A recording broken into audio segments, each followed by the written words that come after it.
Šiandien tęsiam pokalbius su ne ką mažiau šaunia kompanija Vitalijum, Justu ir Tomu. Tema mūsų pokalbio yra apie save ryjančią madų gyvatę naktyje ir elektroninėje muzikoje.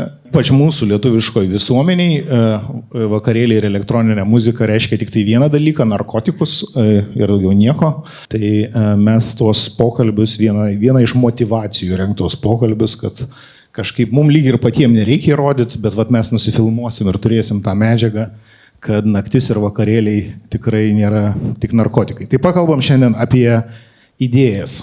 Nors visi žino, kas jūs tokie, prašysiu vis tiek labai trumpai iš naujo prisipažinti, prisistatyti. Ir tokius akcentuoju du aspektus, to paties prašiau ir vakar pašnekovų. Koks jūsų santykis yra su naktim, naktiniam veiklom ir elektroninė muzika?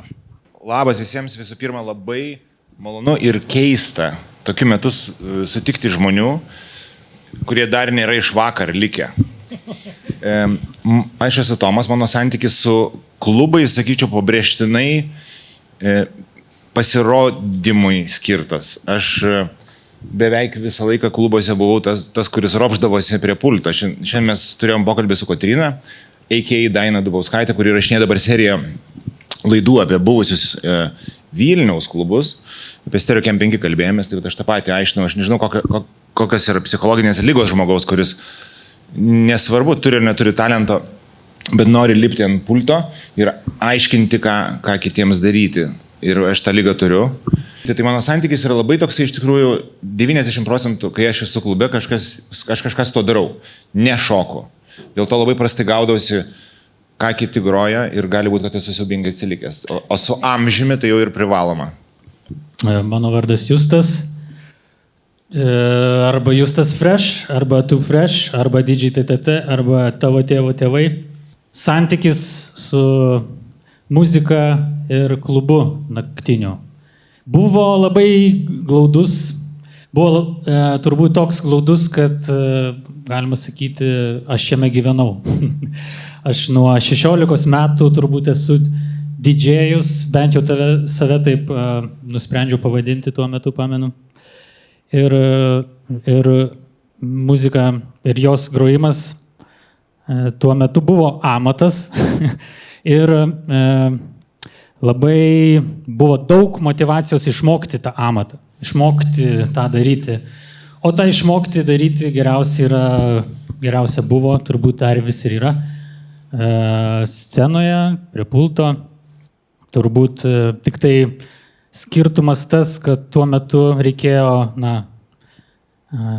neužteko turėti tik muzikos, nors muzika buvo, aišku, labai sudėtingas dalykas ją rasti, bet sunku, kaip čia, kalbėti apie tai, galbūt dabar reikėtų pakalbėti apie tai, kad tai šiek tiek jau atsitraukė nuo visa šita, tas įsitraukimas, taip pat kaip ir amato nebuvimas kažkaip nutolo nuo manęs, nes tiesiog gal tų didžėjų yra jau pakankamai, kad galima būtų ir nebegrot muzikos naktim. Kiek yra pakankamai didžiai?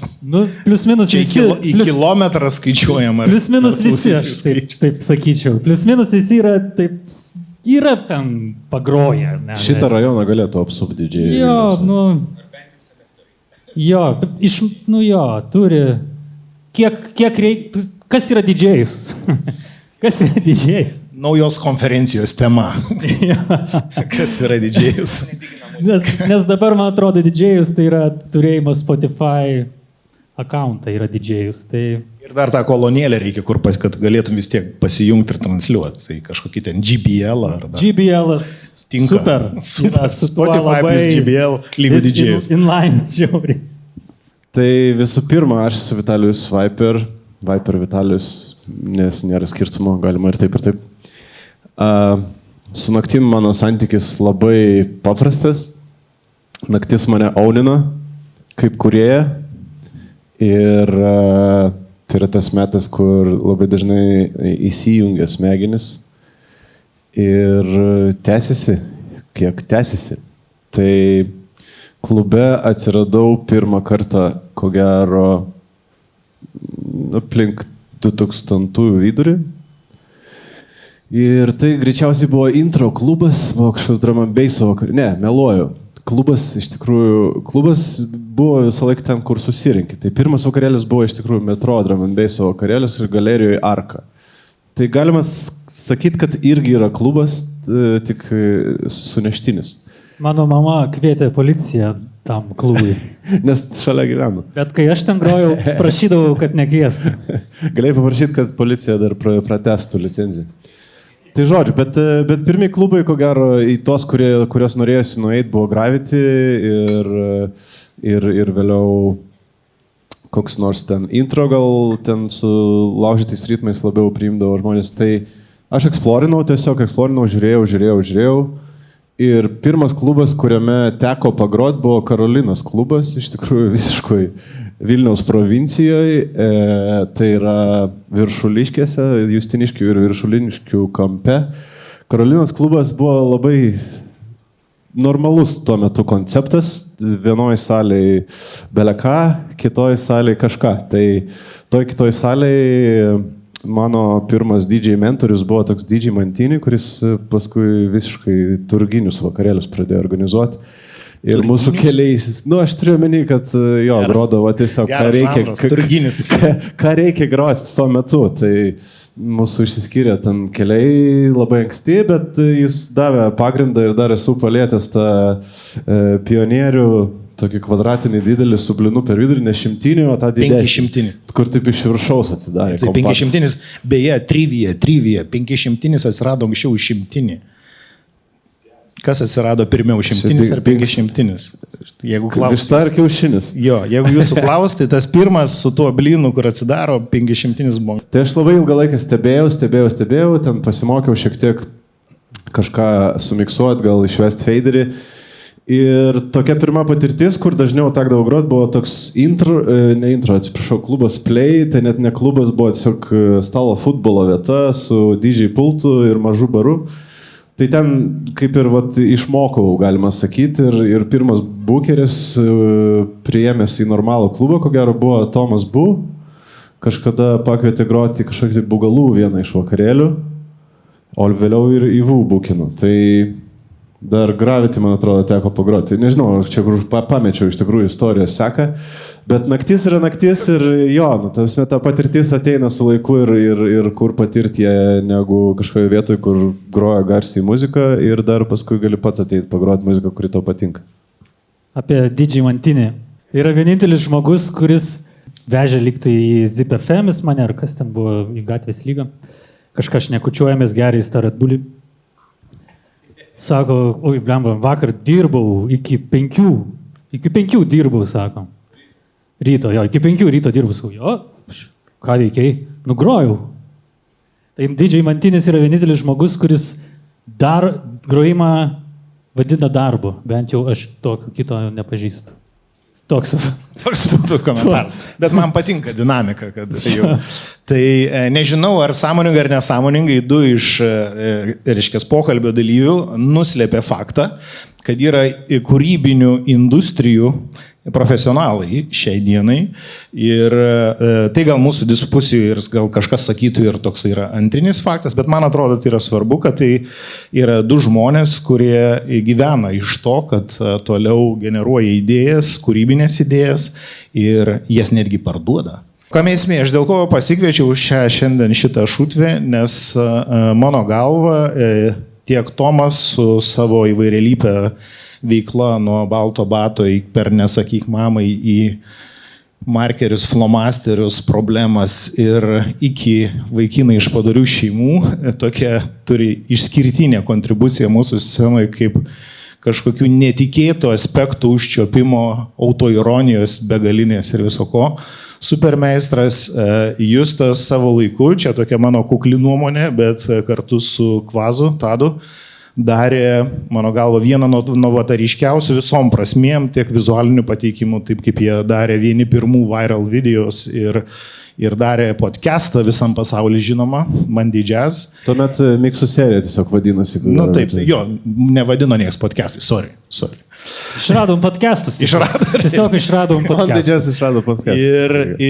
Ir Viperis tiesiog, man atrodo, jo irgi tokia išskirtinė pozicija tuom, kad jisai visais laikais buvo toksai, kaip čia pavadintum, chameleonas, kažkoks tai žmogus šyvas su labai daug rankų, kur vieną koją sėdėjo naktiniam gyvenime, čia ir didžiaudavo, čia truputį čia truputį R&B, čia uki, wow, kažkas.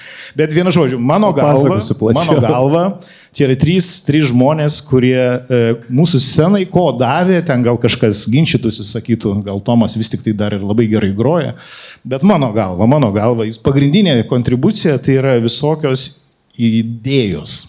Kaip jos gimsta, nuo ko prasideda, ar naktis inspiruoja, ar pamatai kažką tai, ką galvoji, kad tai veiktų naktį. Tomai, kaip atsirado bet kuri iš tavo idėjų, kaip, nežinau, netgi gal kodėl tau patinka taip juokaut ir ar galvoji, kodėl tau taip sekas?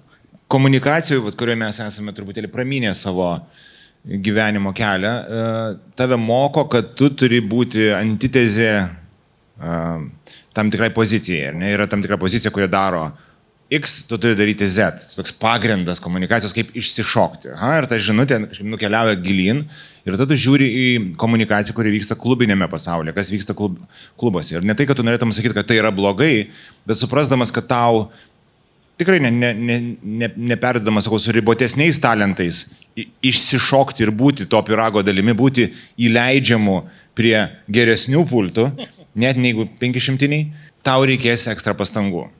Man atrodo, taip galėčiau paaiškinti visą tą genezę vystymosi, ar ne, kad tu galvoji, reikės kažkaip papragaituoti labiau. Ir gal kažkaip turėdamas tą komunikacinį kažkaip pajautą, tu pradedi labai greit matyti, kaip kas komunikuoja, kaip atrodo, kaip keičiasi, kaip transformuojasi, kas yra standartai ir visą laiką standartai yra, visada. Ir pats patampi standartų labai greitai. 2-3 kartus čia kažką pasimaivė, žiūrėk, jau tai yra nuobodu ir tipiška. Ir kiekvienas laikmetis turi, kiekvienas klubas turi tam tikrą braižą ir kad net ir braižo neturėjimas yra tam tikras braižas ir galiausiai viskas keliauja tą pačią mėsmalę. Tai turbūt iššūkis būdavo visuomet išmušti save iš tos žiauriai patogios kėdės, nes kartais neatsirasdavo. Kartais aš turiu čia mini prezentaciją, nežinau, kada bus metas ją parodyti, nes nieko man gyvenime labiau nepatinka, negu prezentacijas daryti. Tai ten tokia trumpa, pačiam buvo smagu, ačiū labai. Buvo smagu prisiminti, pažiūrėti į keletą nesąmonių, kurias mes darėme, kurios dauguma susijusios su opiumu ir į ją žiūrėdamas tu matai, kiek įvairiausių, kvailiausių pastangų buvo įdedama ir kiek iš tikrųjų tų serijų, kurias mes darėme eigoje, nieks jų net nežino, net nėra girdėjęs, net jeigu būtų buvęs juose. Ja, jis praėjo ir nieko nepaliko, jokios žymės iš vis. Ir kažkas liko truputį ryškiau, bet aš gal norėjau parodyti, kiek yra lavonų pakeliui į tą vėliavos paėmimą, kuris trunka labai trumpai beje. Čia aš pateikiau vakarėlių meniu, bet gal jis dabar netoks svarbus. Čia Džiugas sėdi beje mano bendražygis amžinas.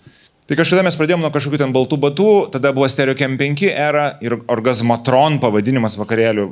Jūs numirtumėte iš juoko, kokie būdavo pavadinimai. Dar vakar Džiugas siuntė skrajutes. Labai visur buvo Suicide, ten dažymasis, be abejo, Don't Be Yourself ir ko tik tai ne. Pussy Shaver DJ Nikas, kas nors žinot, kad toks buvo. Pussy Shaver, kaip šie laikai su liaunu stuburėliu. Guru Slut, Miss America, Kim Wilde.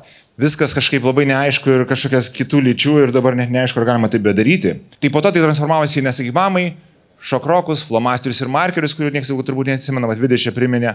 Ir tada mes vieną dieną, be išsikvepinėjant mūsų pirmai šlovės bangai, atšliaužiam iki opiumo ir sakom, mes čia dar visai kieti, dar norim kažką padaryti. Po kelių bandymų nesakymamai baigėsi.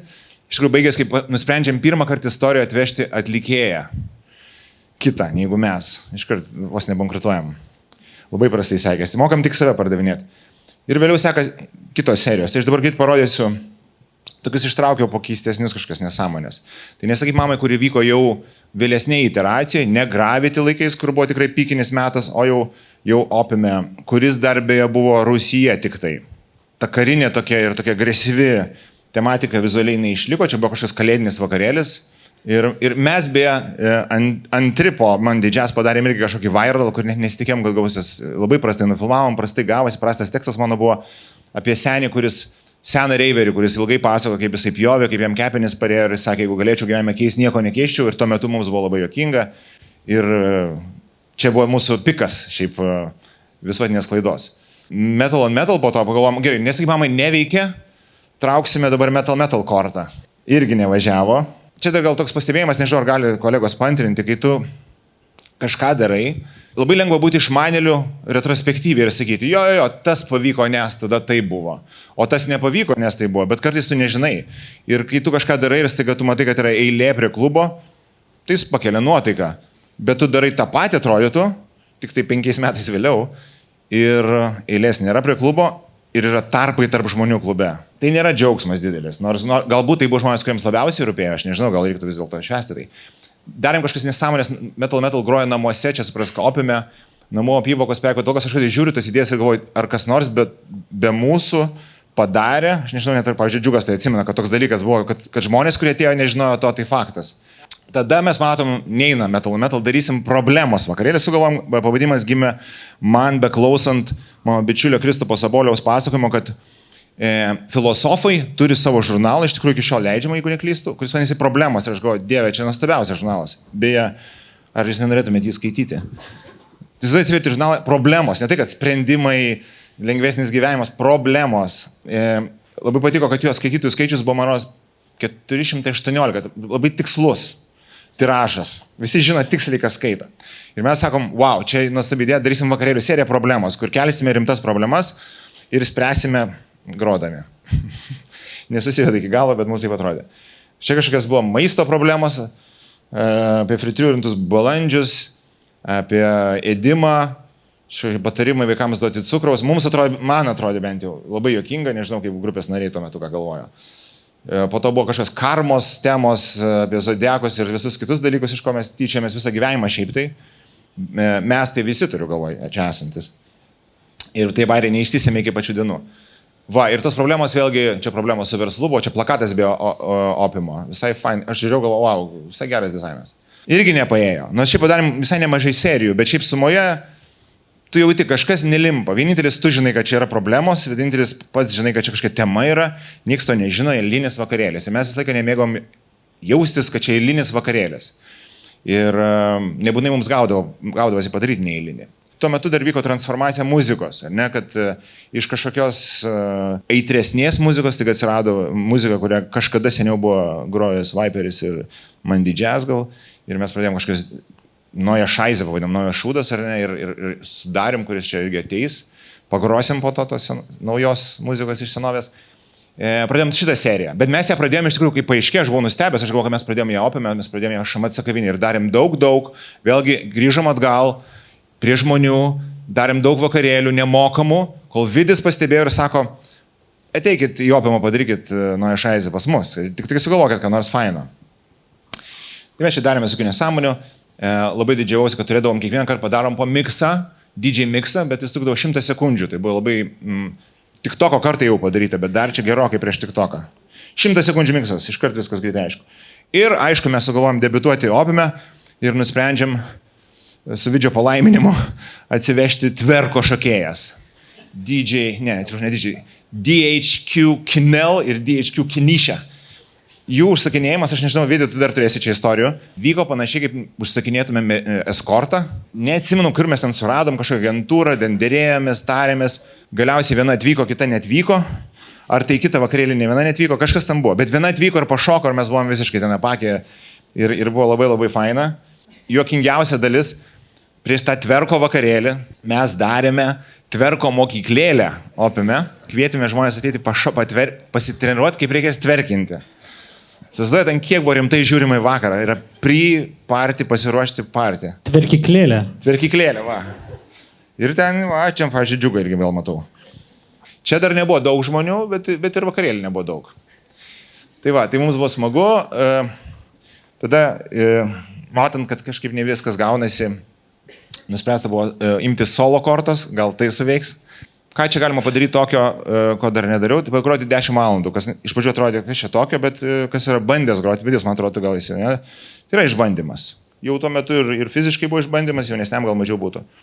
Yra išbandymas. Pabosti pats savo žiauriai. kas buvo galbūt faina, kad va čia buvo gal smagesnis dalykas, nutapėme paveikslą šiam vakarėliui ir Mobis jį pakabino ir su kino ir japonų Erasmusais nusifotino, man čia viena fainiausių nuotraukų pasaulyje. Čia geriausias promo pasaulyje buvo, aš tai toks buvau patenkintas, wow. Ir jie taip gražiai pamaldžiai žiūri, susidėjo rankas. Tai aišku, kad vakarėlis buvo labai sėkmingas. Ir viskas, ir tada jau mes 17, pasaulio, čia 17, aš galvoju, kad mes čia 19-20, o Jėzus, man jau džiugai 7 metai jau tą patį dainelę. Ir tada pradėjome Vipš, kurie vaikinas iš padarių šeimų, kurie beje gal kažkas, kas žino, kaip dabar jie atrodo, tai jie nebuvo kaubojai, nuo pat pradžių mes nesupratom dar, kad čia bus kaubojų leitmotyvas. Buvo kažkokie random perukai ir kažkokie keisti tipažai. Ir buvo nuostabus video, kurį padarė Justas, beje, apie visą vaikinų iš padarių šeimų kilmės istoriją. Norėjau pabaigti visą tai tokia fraze, kad atmintis yra nuostabus dalykas, nes iš tikrųjų tu pasakoji, bet tu iš tikrųjų viską kuri. Pagražini arba pablogini, kaip buvo. Sorry už tokį asmeninį čia interpą, bet gal štai kaip tai vyko. Štai kur mes esame. Tai noriu dar kartelį jų aptart. tą atverko, nes aš retrospektyviai, kai pagalvoju, ką esu kažką tai padaręs keisto, pavyzdžiui, savo kaip bukerio karjeroj, tai aš po šiai dienai savęs vis dar šalto prakaito išmuštos naktį kartais atsikeli iš košmario, galvoju, kodėl mes ieškojom tų tverko šokėjų, kaip kilo iš vis ta idėja, ar tu atsimeni, kaip jūs sugalvojot, kodėl? Nes Noja Šaizė buvo toksai, jūs darė tokį kaip ir blogą, ne, apie naują tuometinę, visą urban, tokia kažkokia post-hip-hop, ar nežinau, kaip čia pavadinsi. Tumblerį, sorry. Ir, bet kaip atsirado to šokėjas? Jos susiklijavo su muzika, aišku, ir greičiausiai, tai aš dabar bijau pameluoti, bet man atrodo, tai buvo tiesiog labai paprastai kažkoks pamatytas klipas. Tuo metu buvo tokia bangelė, jeigu atsimenat, tverkas, manau, apsireiškė kaip kažkokia mikromada ir dar tam pačiam pradžioje. Nu, tai atsimenu Major Lazer, jeigu pamet klipas, tie tokie, aš nežinau, kokie kilmė tų šokių iš tikrųjų tikrai originaliai, ar ten afrikietiškai kažkokie, vos ne argentiniai ir dar kažkas. Jo, manau. Tokį įspūdį padarė, taip pribloškė ir po kažkaip pradėjom galvoti, gal įmanoma rasti tą šokėjas, kurių priekį nerodo per klipą, bet kur ten giliau šoka kažkokias irgi tverka. Nu, pirmų mes neįpirksime šokėjų gretų, tai pradėjom ieškoti ir kažkas radom, nežinau. Norėčiau gal, kad MySpace, bet jau nebebuvo MySpace. Aš biškai įsiterpsiu apie tą kūrybą ir perduosiu Justui, nes čia labai susiję viskas tampriai, žinokit, jeigu kas nors negyveno tuo laikotarpiu, tai 2008, 2014 metai, tai yra tiek pat, kiek dabar nuo 2018 praėjo. Tai čia tas apie tai laiko takumą daug ir greitai. Tai egzistavo iš tikrųjų tokie patys savo faiminiai iš pradžių atrodė vakarėliai ir klubas Sata ir Satos festivalis ir jie tokie nesitaikė iš visų jokiom madom, viskas buvo, ne, mums nereikia. Ir Monday Jazz tuo metu atsirado su savo miksų serija ir jūs to jau atsimenu nuo labai senai kaip didžėjų ir mėgstamiausias iš tikrųjų didžėjus buvo tuo metu, kuris gal net iš dalies ir painspiravo. Ačiū jūs. Kai iš tikrųjų painspiravo rimtai pažiūrėti į tai ir tas visas toksai didžėjinės scenos tuometinės Vilniaus buvo toksai labai šaltas priėjimas, tokie tipo užsidarė visi ir man atrodo, kokia nesąmonė, nu, tipo, Vilniau, kas tau, tipo. Ir galvoju, reikia kažką su to daryti ir visų pirma tai atėjo automatiškai per muziką, nes ta muzika netilpo į kažkokį vieną žanrą ir norėjusi ieškoti aplinkui, sąsajų, studijuoti viską ir panašiai. Ir pirma elektroninė muzika, kuri atėjo į Lietuvą kartu ten su dubstepo banga, greičiausiai pirma ir ten post jau garažų, buvo beatsų, elektroninės muzikos stipriai pagristos kažkokios hip-hopo estetikos, bet labai stipriai sulaužytos, aš net neįsivaizduoju, kaip mes ten tuo metu šokome tuose vakarėliuose Monday Jazz. Ir esu iki dabar dėkingas, iš tikrųjų, tam laikotarpis, labai keistas, įdomus laikotarpis buvo ir išmokė šio to. Bet svarbiausias faktas grįžtų prie Justo apie didžėjaus amatą, tai neužteko tiesiog atvaryti pagroti, kas man patinka. Reikėjo išmokti groti, reikėjo išmokti miksuotos skirtingus žanrus tarpusavėje, paversti tai į DJ miksą ir mokėti save pateikti kaip rimtą profesionalą, grįžtant prie DJ Mantinį darbo iš dalies tai vis tiek yra darbas su savim, darbas su savo profesionalumu. Nesinorėjo ateiti, atsimenu, ir Tomas buvo labai barda už grojimą ant raudonų, o kai groja bass heavy muziką, tai va. Tai aš esu dėkingas Justui ir iš tikrųjų, nesakyk, mamai buvo irgi pirmas tas toksai Gravity bent jau laikais inspirationas, kur kažkas vyksta be didžėjaus asmens ir ta... Striuba vyrė per vieną. Striuba vyrė, pjauni malkas ir panašiai. Nežinau, ar tai gerą dabar pavirto, ar į blogą, bet yra kaip yra laiko tekmė tokia. Aš čia labai daug akcentavau apie tą, pavadinkime, enturažinę dalį, kuri man bent jau visą laiką atrodė gyvybiškai svarbi vakarėlėje. Tai nereiškia, kad tai yra teisingas požiūris. Ne? Man atrodo labai svarbu, man svarbu. Taip pat kaip atlikėjas, kuris išleidžia albumą, aš manau, kad yra svarbu, koks yra viršelis, svarbu, koks yra klipas ir net svarbu, kaip jis apsirengęs, net jeigu jis apsirengęs specialiai atmestinai. Man atrodo, visą tai yra svarbu žiauriai. Bet aš nepaminėjau, kaip savaime suprantamo dalyko, kad muzika, kuriai mes atidavėm tiek savo gyvenimo klausimui, ieškojimui, matavimui ir panašiai, jinai buvo absoliučiai neginčiamai pirmoje vietoje, tik tai galbūt aš norėjau pasakoti apie tai, apie ką galbūt smagiau pasiklausyti. Tai čia gal nuskamba, kad, žinai, svarbiausia cirkas, o ką ten pagrosi, nesvarbu, tai niekada nebuvo toks mūsų požiūris. Čia gal jau dabar tu, kai tai pasakyti, tai gal čia ir mano truputį toksai, kaip aš freiminau, pavadinkim tą diskusiją, tai šiokiu būdu nenorėjau pasakyti, kad čia idėjos virš muzikos, bet jo, gal tokia mintis ir buvo, kad elektroninė muzika ir naktis ir kaip tai inspiruoja idėjas arba kaip idėjos grįžta, kad čia reikia į abi pusės. Tai vienu žodžiu, tai dabar visi išgyrėm Justą, aš irgi esu po vieną DJ čempionatą rašęs, kad Frešas yra mano įkvėpėjas, tai dabar pakilėtas visais tais. Papasakom truputį jo. Aš galiu papasakot, kad jau kalbame apie, sakyčiau, nepabijočiau to žodžio bendruomenės, jau kažkokias apraiškas, ne tik, kad jau groja tą muziką, ne tik, kad vakarėlį, bet jau yra grupė žmonių, jau yra kažkokie dalyviai, jau ne tik vakarėlių lankytojai, sakyčiau, jau yra ir kažkokie jau ir menininkai, kažką padeda su viena dalim, su kita, jau formuoja kažkokią, ne tik diskoteką, bet jau, žiūrėk, kažkokie podcastai išrandami ir panašiai. Tai nuo ko viskas prasidėjo? Iš tikrųjų prasidėjo, kokie tai buvo laikai? Buvo laikai, kai buvo subkultūros. Tuo metu, man atrodo, dar buvo subkultūros ir buvo labai aiškus pasidalinimas žanruose. Buvo house'as, ten techno, buvo hardcore, ten šitie volto reikalai, buvo junglas, bet tokie visi labai konkretus, aiškus su savo vieta, tarkim, Vilniuje ar Lietuvoje. Jie visi turėjo savo vietą, nes jie buvo patys ją susikūrę. Ir mes tuo metu su Tadu ir prieš tai dar su Tomu grodavom muziką iš plokštelių. Ir tiesiog klausydavom ne tik tą muziką, grojame, nes tam pagrindę pirkdavai dainas, kurias groja diskotekui, bet toj plokšteliai daugiau buvo dainų negu ta labai viena gera diskotekai tinkanti daina. Ir grinai iš praktinio tokio dalyko, ir kad mes šiaip klausydavom, su Tadu kažkas sėdėjom ir galvom, būtų faina rasti terpę arba ją tiksliau sukurti, kur galėtum tiesiog pagroti tą nešokamą muziką, net ne... Jo, besides tokius geras dainas, bet ne Gravity, ten,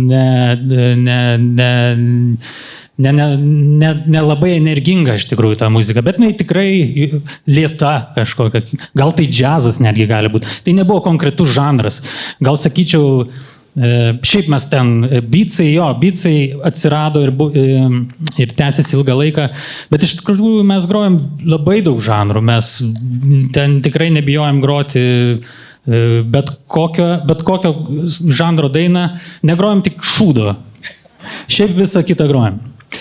Tai kaip tai atsitiko? Tai va, ir sugalvojame, kad reikia sukurti platformą, tai buvo pradžiai miksai, tai po to peraugo ir į vakarėlių satui, galiausiai tai persikėlė ir į VU, po to ir į Opimą ir viskas taip šiaip keitėsi ganėtinai greitai.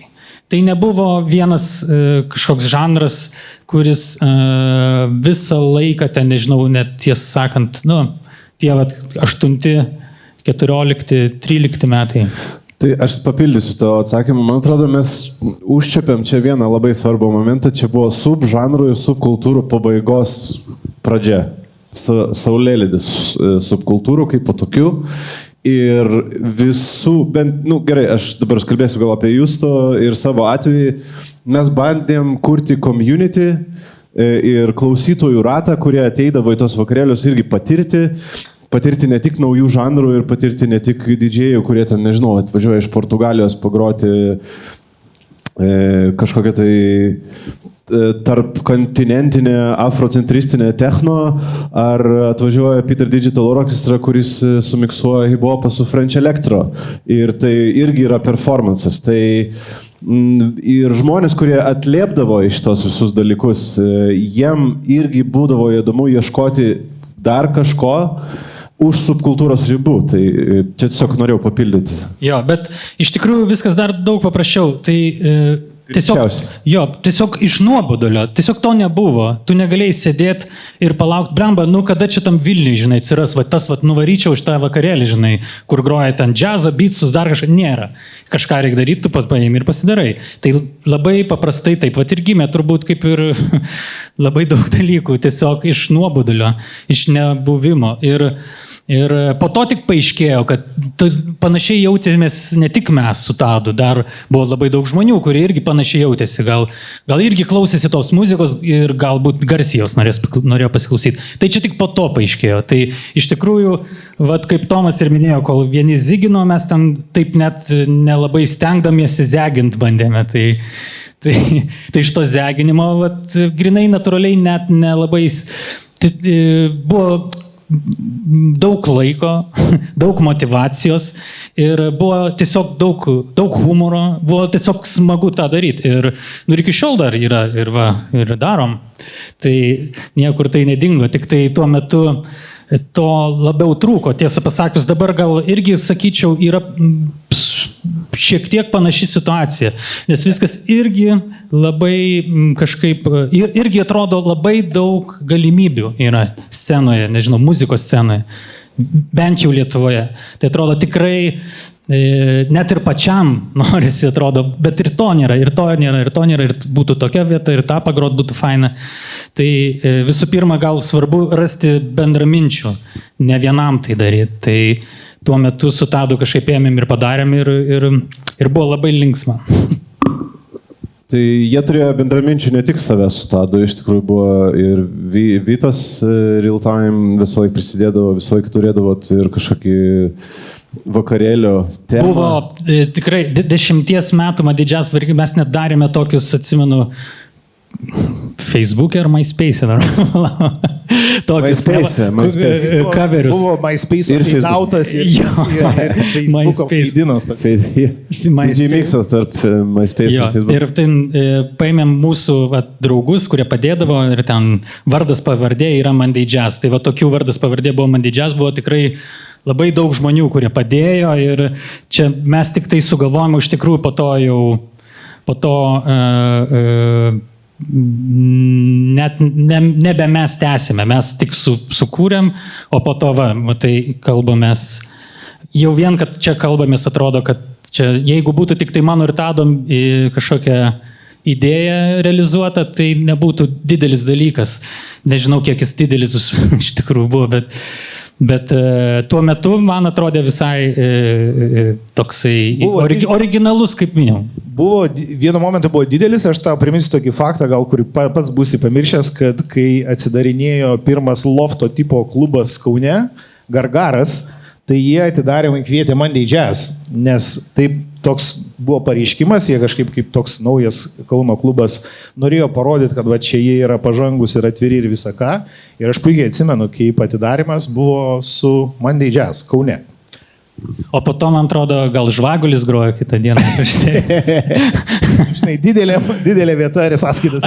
Bet buvo atgarsių ir buvo tam tikro kulto momentas, bet čia jis irgi atsiranda, ko gero, tas kultas iš to, kad yra grupelė žmonių, kurie žiauriai jaučia tą dalyką ir jie žino, ką jie daro, o kiti tokie žiūri iš šalies. Man įdomu, aš nesuprantu, bet jėga. Tai apie bendraminčių ir apie bendruomenės kūrimą apskritai yra iš tikrųjų svarbus momentas. Mes su Vidžiu tuo pačiu susipažinom ZipFM iš tikrųjų radio stotyje. Ir prasilenkiam taip metais maždaug ir atsirado serija naktinių laidų, kurioje aš jau ten maksimaliai pabodęs nuo ofisinio darbo pačioj radijo, sakau, gerai, nebenoriu, bet noriu laidos. Sako, gerai, turėk laidą ir tada mes sukūrėm Zip Clubbing, matyt, tai vadinasi, tas serijas labai skirtingų, ten buvo ir tam tikrų metų ir Raudys laida, buvo ir Džanglo laida ir vat antradieniais buvo mūsų laida. Ir iš tikrųjų atsirado irgi daug labai žmonių, kurie norėdavo tyrinėti labai skirtingą muziką ir Justas su Tadu jau ten yra buvę ir maksimaliai daug kitų žmonių ir aš ieškojau bendraminčių. Tie bendraminčiai kaip ir patys atsirasdavo, iš MySpace'o atėjo toksai Karolis Jechimavičius, A.K. Višinskis, jisai rašydavo kažkada į portalus ten recenzijas renginių ir panašiai. Pabuvo neilgai dėl mūsų... Yra beje archyvas, galite paieškoti, Arminas Višinskis. Labai gerai rašydavo, dabar nieks taip neberašo su tokiu polėkiu apie... Tiesą sakant, jo, ir labai tokia beveik esei apie miestą buvo. Ir jisai prisijungė trumpam, bet mūsų kažkaip nesuėjo charakterį tas atvejis. Tada labai trumpam pasirodė iš tikrųjų nuostabus žmogus, Rūta Kiškytė.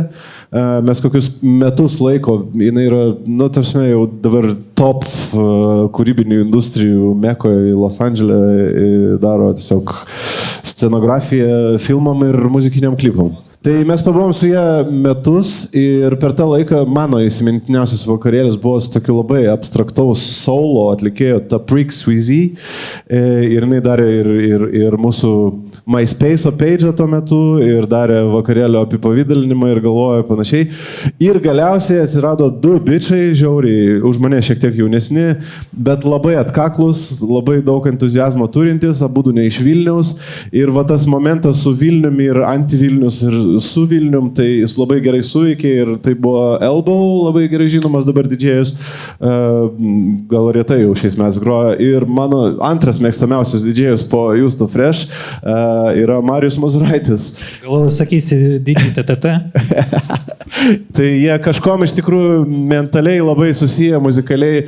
Marius Mazuraitis galėdavo groti žiauriai trankų Vogue ir tada staiga užleisti baladę vakarėlį. Ir tai buvo jo momentas ir už tai žiauriai gerbiu už tą drąsą ir ta drąsa labai patikdavo tiem klausytojams. Tai va ta bendruomenė iš tikrųjų yra iš žmonių, su kuriais tu jauti connectioną ir tą vidinį galbūt humorą, kaip tu jį pavadinsi, gal tai mum tai netrodė jo kelias, ne? Galbūt kažkam iš šalies ten, kurie ten puristai, techno ir panašiai, tokie žiūrėdavo, ką jūs čia svaikstat. Bet iš esmės mum tai buvo apie coolness ir mes tą coolness patys ir susikūrėm. Tai va ta bendruomenė aplink tai ir būrėsi. Mes gal nenorim pasakyti, kad anksčiau buvo geriau, nes skambėsim kaip seniai. Ne, be abejo, kad ne. Man jo, nes kas šiaip yra tiesa apie subkultūras, kad tai atsitiko natūraliai, jo iš tikrųjų nebėra, anksčiau buvo tokie labai aiškus traibai, bet dabar tikrai, dabar yra hashtagai, jo, bet yra daug idėjų ore, man atrodo, kad kaip tik šį dabartinį jaunai kartai challenge'as yra tiesiog prasimušti pro tą triukšmą, nes man atrodo, tais mūsų laikais, tais aktyviausiais, gal lengviau būdavo, kad tu jeigu kažką tikrai išskirtinio padarydavai, tai iškart matydavus. Ir nepaisant tų traibų, pavyzdžiui, aš ateidavau pasižiūrėti. Aš ateidavau pasižiūrėti, kaip, nesakyk, mamai įsiverda sriubą ir kaip Mandy Jazz den daro pagal flyerį išsilanksto akiniai, o paskui iš tų pačių akinių dar padaryta dekoracija. Ir, man atrodo, kad mes viens pas kitą iš tikrųjų, net jeigu ten kažkur atsisėdę dar ir pasakydom, kad čia visi gal šūdą groja, tai vis tiek viens kitą čekinom, domėjomės ir panašiai. Kadangi čia apie Opiumą 15 gimtadienį eina kalba, tai iš tikrųjų labai susiformavo visas mūsų tas polėkis muzikinis aplink 2012 metus ir Opiumas mus priėmė iš pradžių su Sugar Basin serija, kurioje visą laiką rezidavo dvi merginos, dabar žinomos Ieva Ije ir Dodo Mundo pavadinimais. Kiekvienam vakarėlį jos grojo iš tikrųjų ir tai buvo vienas pirmųjų iš tikrųjų rezidenčių, netgi jūsų klube tuo metu. Ir labai džiaugiuosi, kad jos ten buvo, aišku, ir lankytojų ribos tuo metu kitaip buvo suvokiamas ir aš labai džiaugiuosi, kad dabar yra visai kitaip.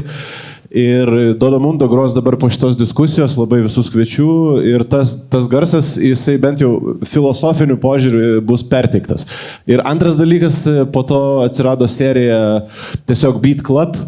Ir mes tuo metu atvežėm labai nuostabių vardų ir labai įdomių koncepcijų muzikinių ir klubas mus priėmė ir tai buvo nuostabi patirtis. Aš gal trumpai tik kad visą pašnekėjom, kaip tai atsirado, kaip tai buvo, kas atsimena, tas atsimena ir trumpai apie tai galbūt mano tokia mintis, kodėl tai išnyko. Nes ta gyvatė vis dėlto suvalgė savo uodegą. Tai mano tokia nuomonė, tiesiog viskas irgi labai paprasta. Tai išnyko ne dėl to, kad tai buvo blogai. Tai išnyko dėl to, kad to nebereikėjo. Tai jau buvo, pabuvo ir to jau nebereikėjo. Nei tiem, kas sukūrė, nei pačiai bendruomeniai, jinai turbūt turi irgi savo ciklą gyvybės. Tai būtent aš noriu pasakyti, kad tai ne kažkas neblogas dalykas, labai gerai, kad tai baigėsi.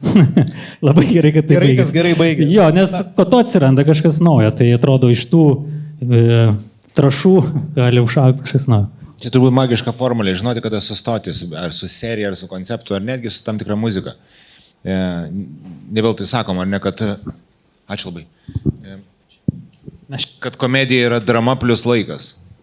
Kai kažką darai, ilgai verki, kai verki truputėlį atrodo tikrai labai graudu ir noris apkabinti, bet kai verki 2 valandas, jau prasideda kažkoks komedinis elementas, ar ne?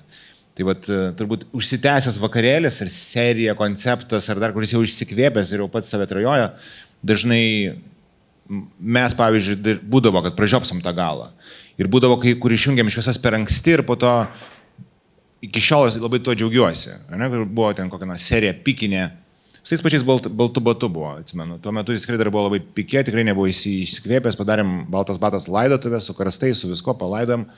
Ir buvo tiek daug pasiūlymų grupėje atsikurti. Trečią naktį keltis iš numirusių. Ir tu supranti, kodėl kartais taip įvyksta. Ne? Jeigu piniginį faktorių patraukus, tai ne piniginis faktorius ne mūsų rinkoje, bet kodėl tos grupės fucking atsikūrė idėjas ir sugadina viską galiausiai. Tai jo, žinot, kad išjungti visas yra labai labai svarbu. Ta norėjau pasakyti, nežinau, čia nėra palinkėjimas, čia mums. Ir kai jauti, kad aš visas reikia išjunginėti, tu turi 2 pasirinkimus. Išjungti visiems laikams ir eiti toliau atidirbinėti savo paskolą, arba galvoti kažką naujo. Ir vėl įmest save į kažkokią žiauriai nepatogią, gėdingą poziciją, kur reikia nuo nulio įrodinėti kažką. Aš dar vieną tokį mikro anekdotėlį. Atsimenu, mes darom vaikinus iš padarių šeimų. Pirmas vakarėlis ir gan gausiai susipakavo į klubą žmonės, tikrai daug. Ir tai buvo, nežinau, kiek jau metų čia mes didžiavom, jau 2, tai čia kiek 15 jau tuo metų kažką veikiant. Prie manęs prieina klubinėtojas, kuriam aš nežinau, 20. Ir sako, pliama seniai, pirmą kartą grojat ir jau opime. Tai, wow, aš buvau toks laimingas, čia buvo didžiausias komplimentas. Aš tada irgi anekdotinę situaciją. Pabaigai anekdotai. Ateina žydelis, ne, iš tikrųjų, grojau plokšteles Love bare. Irgi dūmų mašina, viskas taip fainai, visi geria kokteilius, jauku. Ir grojau tą plokšteles ir prieina prie manęs mergina, jinai jau turbūt ant drąsos išgėrus kokteilį, jinai visą vakarą ten, kaip suprantu, klausys tos muzikos, prieina prie manęs, čia visą tai vyko prieš metus, prieina prie manęs ir sako, blemba, tu toks jaunas turbūt neatsiminsi, bet toks buvo Justas Fresh, į tave labai panašus. Tai kažkas vis dėlto dar išlieka. Aš tokio gero anekdoto neturiu, nebent tai, kad nežinau dėl kokių priežasčių, nes mes niekad nei fiziškai, nei niekaip nebuvom panašus, bet mūsų žmonės maišydavo su Manfredu. Pavyzdžiui, stabdydavo klabydą, sakydavo, Manfred? Ne, ir Manfred lygiai taip pat būdavo, jis sakydavo, Vidis? Ne. Tai tiesiog, kad kažką papasakot. Tiek, tai nežinau. Ja. Tai labai ačiū Jums. Ačiū labai, kad iškentėjot. Man atrodo visai fainas pokalbis.